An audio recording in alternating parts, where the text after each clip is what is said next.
Hello friends. आज हम कक्षा 9 का जो परमाणु और अणु वाला चैप्टर है उसको पढ़ेंगे। ठीक है।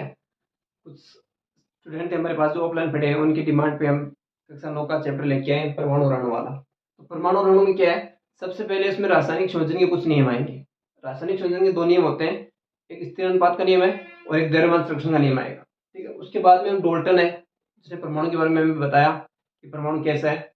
उस डोल्टन का जो परमाणु सिद्धांत है उसमें पढ़ेंगे, और उसके बाद में परमाणु, उसका आकार, आयतन, किस प्रकार के परमाणु हैं, क्या होते हैं, उसके बारे में पढ़ेंगे। ठीक है।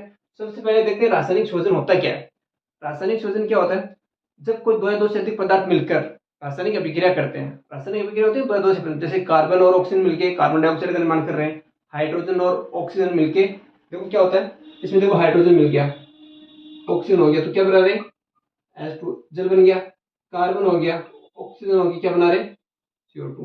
तो दो या दो से अधिक पदार्थ, दो पदार्थ हो रहे हैं ना, उससे अधिक पदार्थ मिलकर किसी नए पदार्थ का निर्माण करते हैं, रासायनिक अभिक्रिया करते हैं, तो उसे क्या करते हैं, कुछ सिद्धांत पर लागू होती है। कुछ सिद्धांत है इसके, है ना, कुछ सिद्धांत पर यह अभिक्रिया होती है। अब जो सिद्धांत होते हैं, ये सिद्धांत होते हैं ना, इन सिद्धांतों में रासायनिक संयोजन कहते हैं, रासायनिक संयोजन के नियम छिपे होते हैं। ठीक है। इन सिद्धांतों में दो नियम होते हैं, कौन कौन से होते हैं, पहला स्थिर अनुपात का नियम, स्थिर अनुपात का, और दूसरा होता है द्रव्यमान संरक्षण का। ये दो नियम होते हैं, एक स्थिर अनुपात का होता है, एक द्रव्यमान संरक्षण का नियम। स्थिर अनुपात का मतलब एक अनुपात में जब रासायनिक अभिक्रिया होगी ना, तो एक अनुपात में परमाणु रहते हैं, अनुपात में रहेंगे। अब इसमें थ्योरी के रूप में देखते हैं, देखो स्थिर अनुपात में थ्योरी क्या होती है, जब कोई रासायनिक अभिक्रिया का यौगिक होता है, जब कोई रासायनिक अभिक्रिया का यौगिक सदैव उन्हीं तत्वों से निर्मित होगा जिनसे वो मिलकर बना। जब कोई रासायनिक अभिक्रिया में यौगिक काम में लेंगे हम, कोई भी यौगिक है, जैसे H2 हो गया, CO2 हो गया, कैल्शियम कार्बोनेट CaCO3 हो गया, कैल्शियम हाइड्रोक्साइड CaOH का होल पावर 2 हो गया, कोई भी यौगिक है ना, कोई भी यौगिक बना, क्या काम, जब काम में लेंगे ना, वो किससे बना होगा, जिन परमाणु से बना होता है। देखो लिखा हुआ भी है, जब कोई भी रासायनिक यौगिक होगा सदैव उन्हीं तत्वों से मिलकर बना होता है ना, उन्हीं तत्वों से मिलकर बना होगा जिससे वो मिलकर बना है। जैसे अब जल है, हाइड्रोजन ऑक्सीजन के मिलकर बना है। अब कहीं पे भी चले जाना आप, जल किससे बनेगा, हाइड्रोजन और ऑक्सीजन से ही मिलकर बनेगा। कहीं पे भी, कहीं से कैसे भी बना लो उसको, उस यौगिक को कहीं से भी प्राप्त कर लो आप, किससे बनेगा, हाइड्रोजन से और ऑक्सीजन से। अब जैसे कार्बन डाइऑक्साइड है, कार्बन से, ऑक्सीजन से। ठीक है। जैसे कैल्शियम कार्बोनेट, चूने का पत्थर, ये मीठा सोडा आपका, चूने का पत्थर CaCO3, कैल्शियम कार्बोनेट है, कैल्शियम है, कार्बन और ऑक्सीजन तीनों से मिलकर बना होता है। तो ये कहीं पे भी जाओ, कहीं से भी बना लो, एक किससे बनेगा हमेशा, कैल्शियम कार्बन और ऑक्सीजन से। ये लिखा हुआ है देखो, कोई भी रासायनिक यौगिक है सदैव उन्हीं तत्वों से निर्मित होगा, मतलब उन्हीं तत्वों से मिलकर बनेगा जिसमें मिलकर, जिससे मिलकर बना, ऑलरेडी पहले से बना हुआ ना, उससे मिलकर बना होता है। तथा इन तत्वों के द्रव्यमान का अनुपात सदैव समान रहेगा। अब जो तत्वों के द्रव्यमान है, अब इसमें देखो कैल्शियम का कितना द्रव्यमान है, 40, कार्बन का कितना है, 12, ऑक्सीजन का कितना है, 48। तो ये हमेशा सभी कहीं भी प्राप्त कर लेना, इस तत्व को या यौगिक को उतना ही प्राप्त होगा आपको। ठीक है। अब कहीं से भी इसको बना लो, कहीं से भी कुछ भी कर लो। ये तो पहला हो गया। और दूसरा क्या है,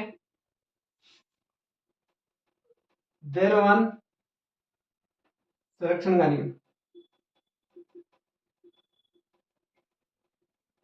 द्रव्यमान संरक्षण का नियम क्या होता है, जब कोई रासायनिक अभिक्रिया होती है ना, इसमें ना ही तो द्रव्यमान हम उत्पन्न कर सकते हैं और ना ही नष्ट कर सकते हैं। सिंपल सी बात है, जो चल रही है वो वैसा ही रहेगा। द्रव्यमान संरक्षण नियम क्या कहता है, किसी भी रासायनिक अभिक्रिया में ना तो हम द्रव्यमान को उत्पन्न कर सकते हैं, मतलब बढ़ा सकते हैं, और ना ही कम कर सकते हैं। जितना है उतना ही रहेगा। कहने का मतलब, जब कोई रासायनिक अभिक्रिया में अभिकारक का जितना द्रव्यमान है, बनने वाला जो नया उत्पाद होगा उसका भी उसमें कितना द्रव्यमान रहेगा उतना ही रहेगा। फॉर एग्जाम्पल जैसे कार्बन डाइऑक्साइड वाला, ठीक है, एक एग्जाम्पल दे रहा हूँ, आप समझ लेना।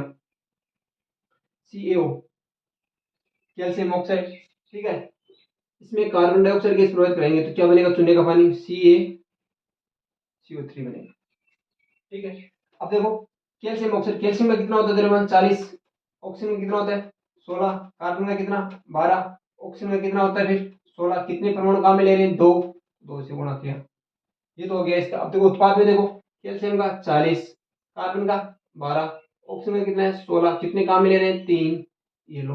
अब देखो ये और ये दोनों हमेशा क्या होंगे, हमेशा सदैव बराबर होंगे, तो ये आपका समीकरण संतुलित होगा, ये ध्यान में रखना है। अब देखो 40 पहले गुणा कर लेते हैं, 16 दूनी 32 प्लस 12 प्लस 16 प्लस 40, देखो 2 2 4 6 4 10, असल 1 3 1 4 1 5 1 6 6 4 कितना है, 100 म्यू। द्रव्यमान को म्यू से लिखते हैं ना, द्रव्यमान होता है ना आपका, द्रव्यमान, द्रव्यमान को किसे लिखते हैं, म्यू, इसको क्या बोलते हैं, म्यू बोलते हैं।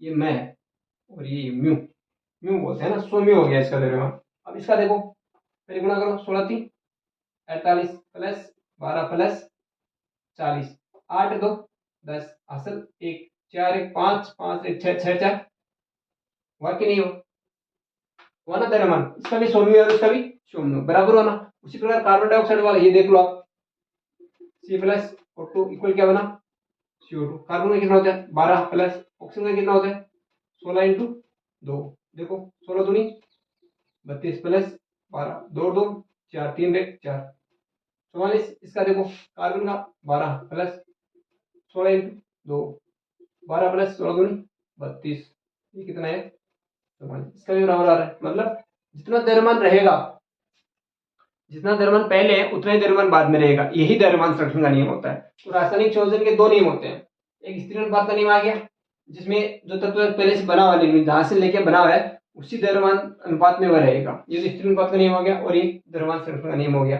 द्रव्यमान संरक्षण का नियम लिखा हुआ नहीं है, बोल रहा हूँ, देख लेना।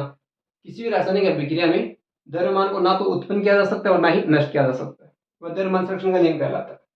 ठीक है, लिख देता हूँ, अगर किसी के समझ में नहीं आ रहा तो मैं लिख देता हूँ। ये वाला हो गया, यहाँ पे लिख देता हूँ ना, यहाँ पे थोड़ा लिख देता हूँ, समझ में आएगा अच्छी तरह से, देख लेना। इसके बारे में लिख रहा हूँ, द्रव्यमान को ना तो उत्पन्न किया जा सकता है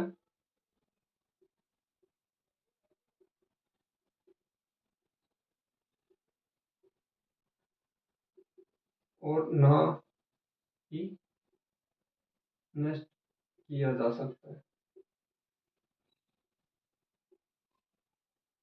किसमें होगा, ये रासायनिक अभिक्रिया में होगा ना।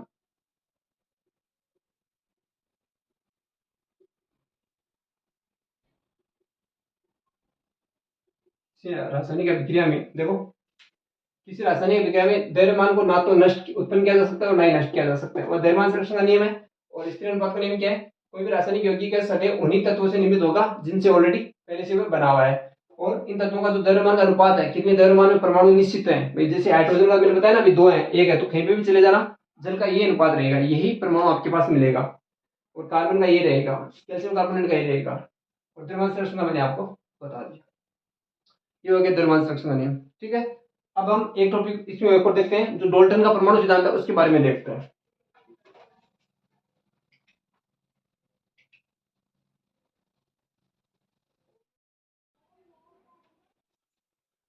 हो गया, अब देखो आगे देखते हैं डाल्टन का परमाणु सिद्धांत। देखो डाल्टन के परमाणु सिद्धांत ने, डाल्टन ने परमाणु के बारे में 5 बातें मुख्य तौर से बताई थी। 5 बातें हैं, वो देख लेते हैं। सबसे पहले तो बताई थी डाल्टन ने जी, जितने भी हमारे पास आसपास के पदार्थ या जो द्रव्य विद्यमान है वो सारे किससे बने होते हैं, परमाणु से मिलकर बने होते हैं। ठीक है, जितने भी आसपास के पदार्थ हमारे पास बने हुए हैं सारे किससे, परमाणु से मिले बने होते हैं। जितने भी पदार्थ मिलते हैं, जल वगैरह द्रव्य जो भी है ना, सब किससे मिले होते हैं, परमाणु से बने होते हैं। दूसरे ने बताया, जो परमाणु होता है वह अविभाज्य सूक्ष्म कण होता है। अविभाज्य, अविभाज्य का मतलब होता है जिसको और अधिक टुकड़े नहीं कर सकते, बाकी विभाज्य नहीं है। और सूक्ष्म कण, इतना सूक्ष्म कण है कि उसी और अधिक देख नहीं सकते, बहुत सूक्ष्म कण पाया जाता है। ये बात है, देखो सभी द्रव्य परमाणु से मिलकर बने होते हैं, पहला पॉइंट हो गया। पांच पांच बातें बताई थी मुख्य, तो वो याद रखनी है आपको। पहला, सभी द्रव्यों जितने भी द्रव्य हैं किससे मिले, परमाणु से। दूसरा, परमाणु होता है अविभाज्य सूक्ष्म कण है, परमाणु अविभाज्य सूक्ष्म कण होता है जो रासायनिक अभिक्रिया में सूक्ष्म कण है, छोटा सा कण होता है, सूक्ष्म कण अविभाज्य है। उसका फायदा क्या है हमें, उसका फायदा ये होता है कि रासायनिक अभिक्रिया में ना तो हम इसको उत्पन्न कर सकते हैं ना इसको नष्ट कर सकते हैं। अब कोई रासायनिक अभिक्रिया चल रही है, ना तो इसमें कोई जोड़ सकते हैं।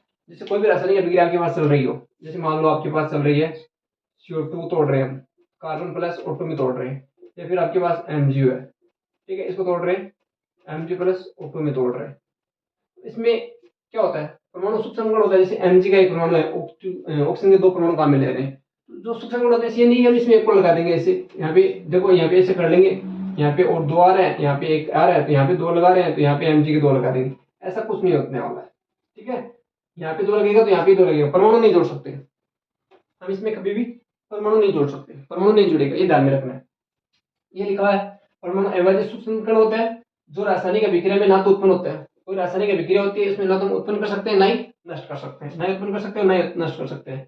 ये बात बताई थी जो डाल्टन ने परमाणु सिद्धांत दिया था ना, डाल्टन ने परमाणु सिद्धांत, इसके बारे में मुख्य यही बात है। ये क्या करता है, जो इसके जो रासायनिक संयोजन है, रासायनिक संयोजन के जो नियम है ना,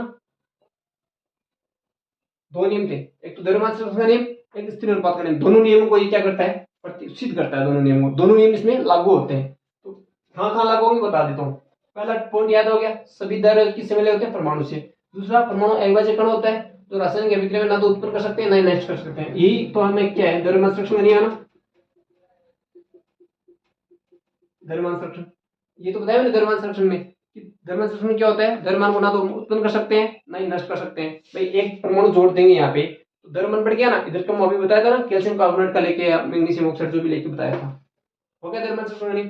तीसरा क्या है, दिए गए तत्वों के सभी परमाणु का द्रव्यमान, रासायनिक गुणधर्म समान होते हैं। जैसे तत्व दे रखा है आपके पास, ऑक्सीजन दे रखा है, ऑक्सीजन कितने परमाणु कहाँ में आ रहे हैं, इसमें 2, तो दोनों परमाणु का द्रव्यमान और उसके जो रासायनिक गुणधर्म सेम होंगे। कैसे होंगे, जैसे मान लो मैं इसमें निकाल रहा हूँ, इसमें कैसे निकालेंगे, कार्बन के कितने होंगे 12, ऑक्सीजन के कितने 16 इंटू 2, मैंने 16 इंटू 2 क्यों लगाया, 16 के कितने परमाणु आ रहे हैं 2, तो दोनों का बराबर हो गया ना। तो इसको ऐसे भी लिख सकता हूँ, 16 प्लस 16 कितना आया 32, और 16 दूनी 32, मतलब द्रव्यमान दोनों का बराबर है। ऑक्सीजन के जो परमाणु काम में लेंगे दोनों का द्रव्यमान बराबर है। ये तो लिखा है इसमें, दिए गए तत्व है, एक तत्व है ना, एक तत्व के परमाणु, एक ऑक्सीजन के 2 परमाणु इसकी बात कर रहे हैं, दोनों का तत्व क्या द्रव्यमान बराबर होगा। और रासायनिक गुणधर्म है, रासायनिक गुणधर्म मतलब इसको भी ओ लिखेंगे और इसको भी ओ लिखेंगे, दोनों को ओ से ही परिभाषित करेंगे। दोनों का रासायनिक गुणधर्म द्रव्यमान दोनों के क्या होंगे, हमेशा सदैव समान होंगे। ठीक है, तीसरा हो गया। चौथा क्या कहते हैं, अलग अलग तत्वों के जो परमाणु होंगे, जैसे अलग अलग तत्वों के परमाणु की बात करें, जैसे हाइड्रोजन है, 2 परमाणु हो गए, हाइड्रोजन और हाइड्रोजन। वैसे ऑक्सीजन है, ऑक्सीजन के भी 2 परमाणु हो गए, ऑक्सीजन ऑक्सीजन 2 परमाणु है ना, हाइड्रोजन के 2 परमाणु, ऑक्सीजन के 2। तो अलग अलग तत्वों के 2 अलग अलग परमाणु है, अलग अलग तत्वों के परमाणु, इसका हाइड्रोजन ले लो, इसका ऑक्सीजन ले लो, तो अलग अलग तत्वों के 2 परमाणु के जो द्रव्यमान होगा, इन दोनों का, हाइड्रोजन का द्रव्यमान और ऑक्सीजन का द्रव्यमान, ये अलग अलग होगा, और दोनों का रासायनिक गुणधर्म भी अलग अलग होगा। यही बात मैंने लिखी है, अलग अलग तत्वों के परमाणु, अलग अलग तत्व, हाइड्रोजन और ऑक्सीजन अलग अलग तत्व हो गए, तो दोनों तत्वों के परमाणु, इसका एक एच ले लिया, इसका ओ ले लिया, दोनों तत्वों के परमाणु का द्रव्यमान और रासायनिक गुणधर्म भी अलग अलग रहेंगे, दोनों का रासायनिक गुणधर्म और अलग अलग रहेंगे। ठीक है, अलग अलग तत्वों के परमाणु पूर्ण संख्या में, अलग अलग तत्व है, ये अलग तत्व है ना, हाइड्रोजन है, इसका ऑक्सीजन है, अलग अलग तत्व के परमाणु पूर्ण संख्या में अनुपात में जुड़कर एक यौगिक का निर्माण करते हैं। पूर्ण संख्या में जुड़ेंगे, जैसे H2O बना रहे हैं, हाइड्रोजन के कितने 2, पूर्ण संख्या में अनुपात वाले, ऑक्सीजन का 1 आ रहा है, ये जुड़ गया, ऐसे जुड़ेगा। हमेशा हाइड्रोजन एक बन से जुड़ता है, ऑक्सीजन कितने चाहिए 2, तो ऑक्सीजन के 2 जुड़ गए और हाइड्रोजन का 1 जुड़ गया। हमेशा एक अनुपात में हमेशा जुड़ेगा, एक स्थिर अनुपात में जुड़ेगा, अनुपात में जुड़ रहा है स्थिर अनुपात में, तो ये किसका नियम हो गया, आपका स्थिर अनुपात का नियम हो गया। किसका हो गया, स्थिर अनुपात का नियम, ये स्थिर अनुपात का नियम होगा।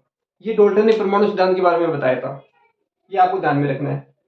5 बातें बताई, 5 याद रखनी है।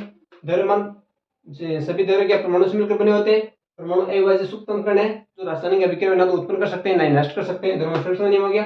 और दिए गए तत्व, जो एक तत्व देते हैं, कोई भी एक तत्व ले लेना, ऑक्सीजन ले लेना, हाइड्रोजन ले लेना, एक तत्व लेना है, उसके सभी परमाणु है, जितने भी उसके परमाणु होंगे, सभी का द्रव्यमान और सभी के जो रासायनिक गुणधर्म है हमेशा समान रहेंगे। और अलग अलग तत्वों की जो परमाणु द्रव्यमान लेंगे तो उसका द्रव्यमान भी अलग अलग रहेगा और रासायनिक गुणधर्म भी सबका अलग अलग रहेगा। ठीक है, और अलग अलग तत्वों के जो गुणधर्म से हम जोड़ेंगे तो पूर्ण संख्या के अनुपात में जुड़ेंगे और जुड़कर एक यौगिक का निर्माण करेंगे, जो एक स्थिर अनुपात का नियम कहलाएगा। ठीक है, अब 3 चीज पढ़ चुके हैं, स्थिर अनुपात का नियम पढ़ लिया, द्रव्यमान संरक्षण का नियम पढ़ लिया और डाल्टन का परमाणु सिद्धांत पढ़ लिया। अब हम परमाणु पढ़ेंगे, नेक्स्ट जो हमारी क्लास होगी उसमें परमाणु पढ़ेंगे, उसकी त्रिज्या पढ़ेंगे, द्रव्यमान के बारे में पढ़ेंगे और अणु पढ़ेंगे और अणुसूत्र बनाना पढ़ेंगे। ठीक है, ऑल द बेस्ट, ध्यान से पढ़ना।